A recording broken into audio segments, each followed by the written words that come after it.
नमस्कार मित्रांनो, आज 16 मे आणि लपंडावचा आजचा भाग त्यांनी खूप खूप छान दाखवलाय। आज आपल्याला खरी तेजस्विनी कामात दाखवलीये, ती कुठे आहे, कशा अवस्थेत आहे। त्याचबरोबर कान्हाने ठरवलंय सखीला अद्दल घडवायची, तिला सगळी प्रॉपर्टी मनस्विनीच्या नावावर करायला लावायची आणि मग असं करून सरकारचं खरं रूप तिच्या समोर आणायची। ही सगळी आता कान्हाची प्लॅनिंग आहे। त्याचबरोबर नंदा आणि या मनस्विनीची परत एकदा जुगलबंदी आपल्याला पाहायला मिळणार आहे, जे खूपच खतरनाक आहे। तर बघूया मित्रांनो कसं काय झालं ते। व्हिडिओच्या शेवटपर्यंत बनून राहा आणि जे चॅनलवर नवीन असतील त्यांनी चॅनलला खऱ्या रिव्ह्यूसाठी सबस्क्राईब करा। तर मित्रांनो सुरू करूया आजच्या भागाला। मनस्विनीने सखीच्या मनात गौतमच्या विरोधात सगळं भरून टाकलं असतं, त्यामुळे सखी आता गौतम सोबत खूपच विचित्र आणि वाईट वागते। सखी तिचा आवाज चढवते आणि गौतमला म्हणते, तू एकदाच ठरव, जर तू गौतम कामात असशील तर आमच्या सोबत उभा राहा। घरच्या सगळ्यांना आता हे पटत असतं, पण आता ही नंदा बघा काय करते। ही नंदा सखीला म्हणते, शांत हो पोरी, शांत हो। अगं या जगात कबीर सारखे, मनस्विनी सारखे सगळेच आहेत, तू तरी आता त्याला काय करणार। तर आता ही मनस्विनी रागातच बघते नंदाकडे आणि नंदाने हे मुद्दामच केलं असतं। त्यावर आता हा परशु सखीला म्हणतो, हा आणि सखी त्या कबीरला तू ऐकवलंस ना, आज खूप बरं केलं। मीनाक्षी सुद्धा आता म्हणते, तसाही तो कबीर आपल्या घरात नाही ना, खूप चांगला आहे। आणि आता ही उर्मिला सुद्धा तिच्या नवऱ्यालाच म्हणते, ती सगळ्यांसमोर असं बोलते की गौतमने सुद्धा त्या कबीरची बाजू घेऊ नये असं मला वाटतंय, कारण आपण सगळे त्या कान्हाच्या विरोधात आहे। आता ही मनस्विनी खूप खुश असते। त्यानंतर ही मीनाक्षी आता सखीला म्हणते, अगं सखी सगळ्यात महत्वाचं म्हणजे या सगळ्यातून तुला सांभाळायला तुझी आई आहे तुझ्या जवळ। परशु सुद्धा म्हणतो सखीला, हा म्हणजे बघ ना, तुझ्या आईचा तुला सपोर्ट आहे, ही किती चांगली गोष्ट आहे ग। नाहीतर आजकालचे आई वडील जोडीदारासोबत जुळून घे असं सांगतात, पण तेजस्विनी वहिनी त्या तशा नाही आहेत।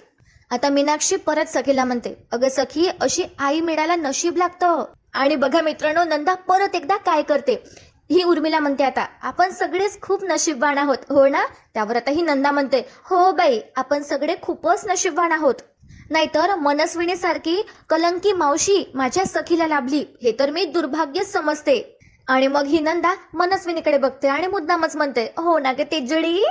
आता या मनस्विनीला राग येतो, ती रागात सुद्धा बघते नंदाकडे, पण ती लगेच म्हणते, काय ग मावशी, कशाला सारखा सारखा त्या मनस्विनीचं नाव काढायचं, माझ्या मुलीला त्याचा त्रास होतो।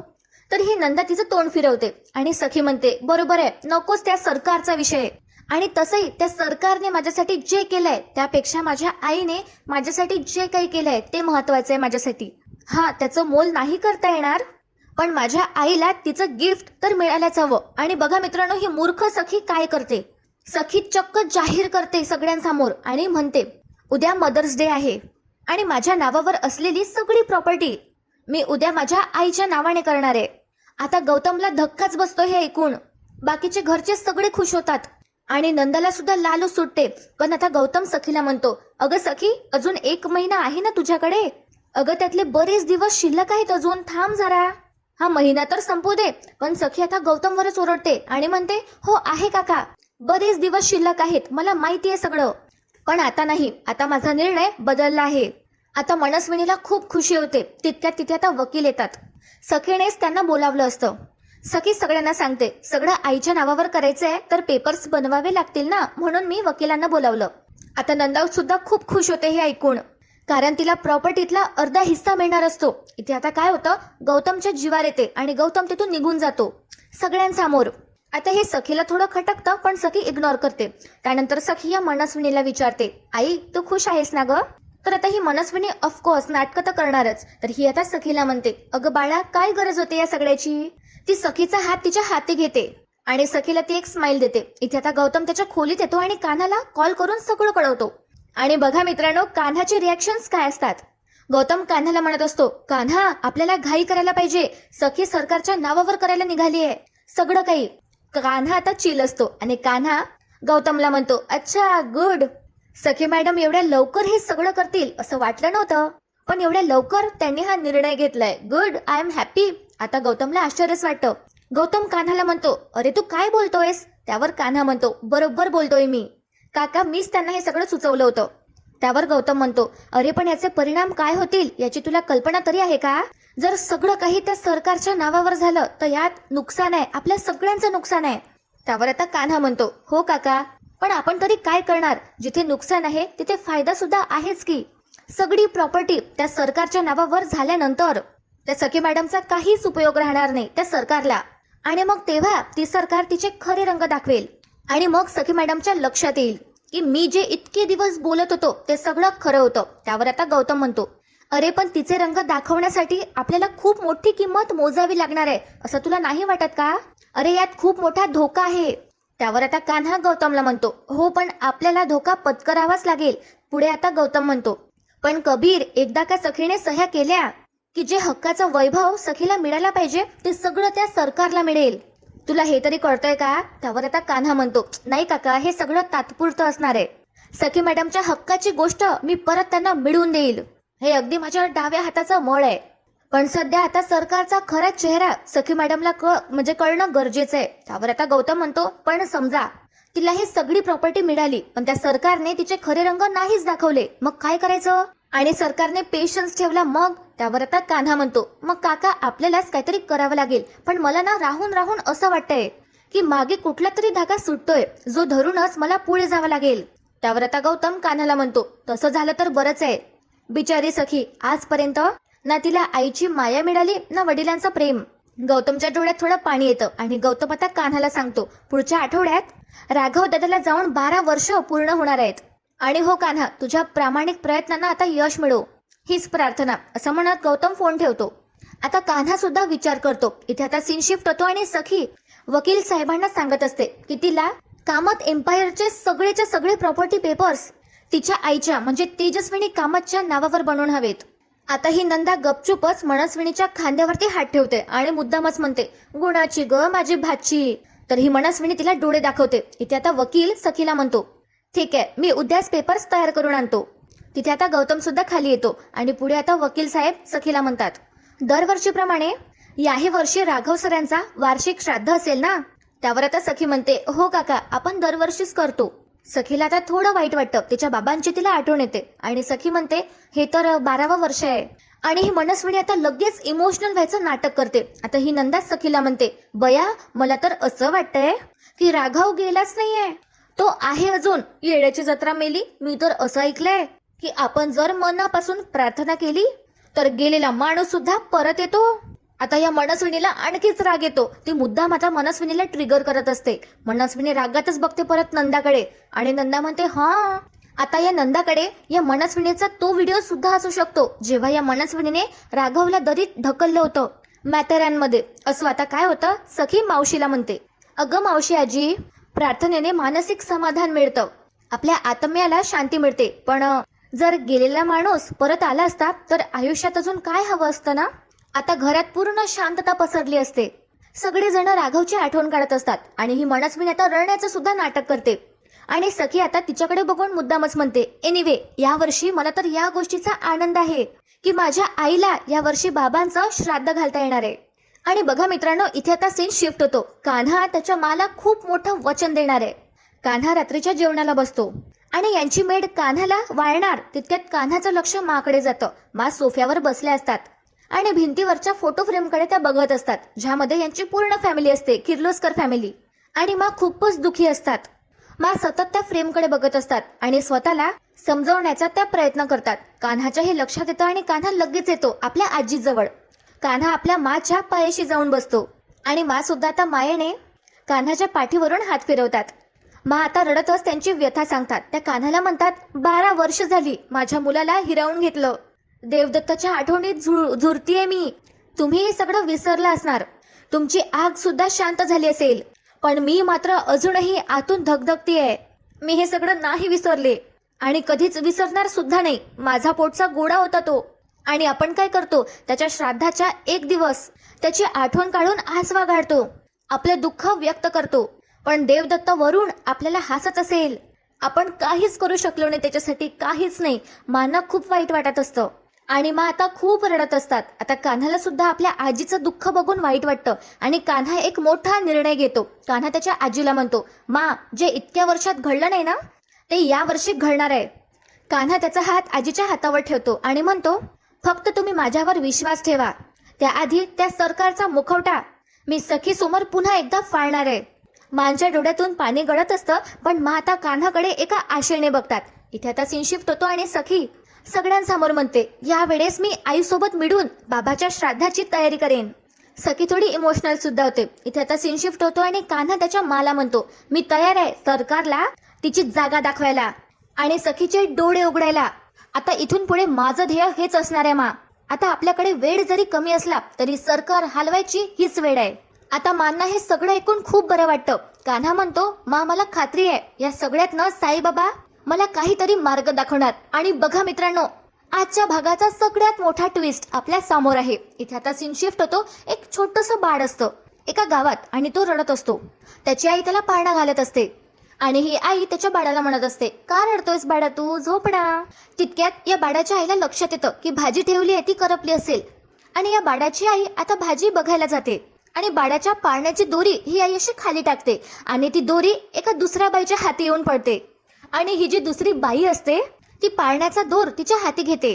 आता हा बाळ रडतच असतो आणि ही जी दुसरी बाई असते ती खरी तेजस्विनी कामात असते. ती त्याच बाळाला झोका देत असते आणि या बाळाच्या आईला आश्चर्याचा धक्काच बसतो. ही आई आता खऱ्या तेजस्विनीला म्हणते, तुम्हाला जाग आली. तेजस्विनीची अवस्था खूपच वाईट झाली असते. तिला पूर्ण चेहऱ्यावर लागलं असतं. तिच्या हातावर सुद्धा जखमा असतात. तेजस्विनीला जाग येते म्हणून या बाईला सुद्धा आनंद झाला असतो आणि ही बाई खूप आनंदाने बघते. तेजस्विनी तिच्या बाळाला पाळणा घालत असते आणि बाळ सुद्धा आता शांत झोपतो. आणि बघा मित्रांनो काय होतं, दुसरीकडे या मनस्विनीची झोप उडाली असते. तिथे आता अर्ध्या रात्री जेव्हा मनस्विनी झोपली असते तेव्हा तिथे नंदा येते. ही नंदा असे डोळे मोठे मोठे करून या मनस्विनीकडे बघत असते आणि मग बरोबर चान्स पाहून बाजूला ठेवलेली उशी ही नंदा तिच्या हाती घेते आणि त्या उस्तीनेच मनस्विनीचं तोंड दाबू लागते. ही नंदा मनस्विनीला मारून टाकण्याचा प्रयत्न करते आणि तिला म्हणते, उद्या जर हे सगळं तुझ्या नावावर झालं ना तर तू माझ्यासोबत असंच करणार. अगं बाई, मी चांगली ओळखून आहे तुला. आता ही मनस्विनी झटपट करते. तिचे हातपाय ती आपटू लागते स्वतःला वाचवण्यासाठी. त्यावर आता ही नंदा मनस्विनीला म्हणते, अगं ये, माझा जीव मला खूप प्यारा आहे आणि मी मरायच्या आधी ना तुलाच संपून टाकेन आणि एक दमडी सुद्धा मी तुला मिळू देणार नाही. आता ही मनस्विनी स्वतःला वाचवण्याचा प्रयत्न करते पण तिचा जीव जातो.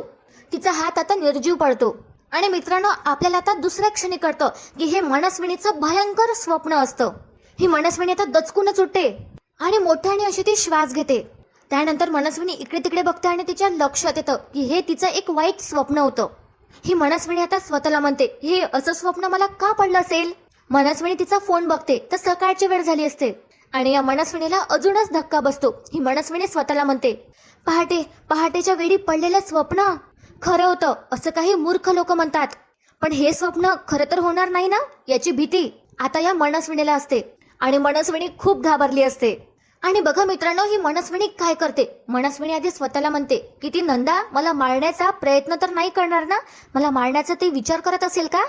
पुढे आता ही मनस्विनी घाबरते आणि स्वतःला म्हणते, एकतर ती आता हल्ली दिवस रात्र मला टोमणे मारत असते.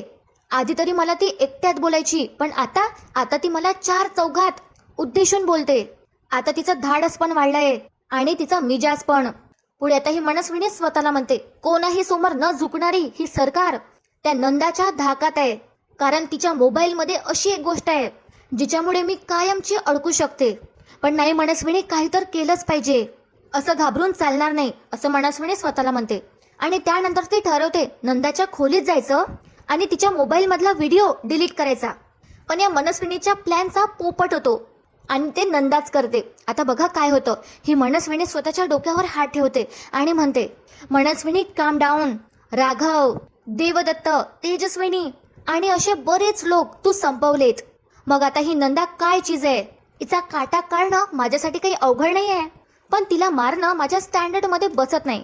पुढे आता ही मनस्विनी म्हणते, मी प्रॉपर्टीसाठी खूप मेहनत केली, खूप कष्ट केलेत आणि हे सगळं सहजच आता या बाईला देऊ. नाही, हे शक्य नाही आहे. आता या मनस्विनीने किती कष्ट घेतलेत प्रॉपर्टीसाठी हे हिच्या चेहऱ्यावरून आणि एक्सप्रेशन्स वरून दिसतं. या मनस्विनीच्या डोळ्यातून टप टप पाणी गळत असतं. त्यानंतर ती स्वतःचे अश्रू पुसते आणि लगेच नंदाच्या खोलीत जाते. ती नंदाचा मोबाईल पाहू लागते. सगळीकडे ती शोधाशोध करते. आणि मित्रांनो बघा, ही नंदा किती हुशार आहे. आता ही मनस्विनी नंदाचं कपाट चेक करते. त्यामध्ये गाठोड्यात ती बघते फोन आहे की नाही ते. तितक्यात जोरेची वीज कडकडते आणि मनस्विनी घाबरतच कपाटाच्या मागे जाऊन लपते. आता ही नंदा तिचं कड पलटते. त्यानंतर ही नंदा झोपली आहे की नाही हे चेक करून मनस्विनी बाहेर येते आणि नंदाच्या उशीखाली ती मोबाईल चेक करू लागते आणि बरोबर मोबाईल तिथेच निघतो. आता मनस्विनीला खूपच आनंद होतो मोबाईल मिळालाय म्हणून आणि ही मनस्विनी बघा स्वतःच्या खोलीत जाते. ती नंदाचा फोन चेक करते आणि त्यानंतर त्यामधला व्हिडिओ प्ले करते ज्यामध्ये या मनस्विनीने स्वतःच्या सख्ख्या बहिणीला तेजस्विनीला दरीतून ढकललं होतं. त्या व्हिडिओकडे बघत आता ही मनस्विनी म्हणते, शूट तर मस्त करते ही म्हातारी. काय ग, याच्या जोरावर मला तू ब्लॅकमेल करणार होतीस ना? असं स्वतःला म्हणत ही मनस्विनी नंदाच्या मोबाईल मधला तो व्हिडिओ डिलीट करते आणि त्या मोबाईलकडे बघत म्हणते, केलं डिलीट, आता काय करशील? आणि बघा मित्रांनो, ही नंदा किती हुशार आहे ते. ही मनस्विनी आता परत नंदाच्या खोलीत जाते फोन ठेवण्यासाठी, तर तिथे आता नंदा नसतेच. आता ही मनस्विनी स्वतःला म्हणते, ही म्हातारी कुठे गेली? किचन मध्ये गेली असेल का पाणी प्यायला? मनस्विनी थोडी घाबरते आणि ती चेक करायला खाली जाते. तर ही नंदा मस्तपैकी हॉलमध्ये सोफ्यावर बसली असते आणि टीव्हीवर तिने मनस्विनीचा तोच व्हिडिओ लावला असतो जो मनस्विनीने थोड्याच वेळाआधी डिलीट केलाय. आता मनस्विनी टीव्ही मध्ये बघते आणि मनस्विनीला जबर धक्का बसतो. तिच्या पायाखालची जमीनच सरकते आणि ही मनस्विनी धावतच आता खाली येते आणि नंदा आता मनस्विनीवर हसते. मनस्विनी खूप घाबरली असते. मनस्विनी नंदाला म्हणते, थांबव हे सगळं, थांबव, स्टॉप इट. काय करतेस तू? त्यावर आता ही नंदा म्हणते मनस्विनीला, काय करतेस म्हणजे? अगं तुला तुझी लायकी दाखवणं चाललंय. कसं असतं माहितीये का, एका जंगलात एकच वाघ असतो. तो अनेक वर्ष असतो आणि त्याला आता वाटायला लागतं की आपणच आता या जंगलाचा राजा झालोय.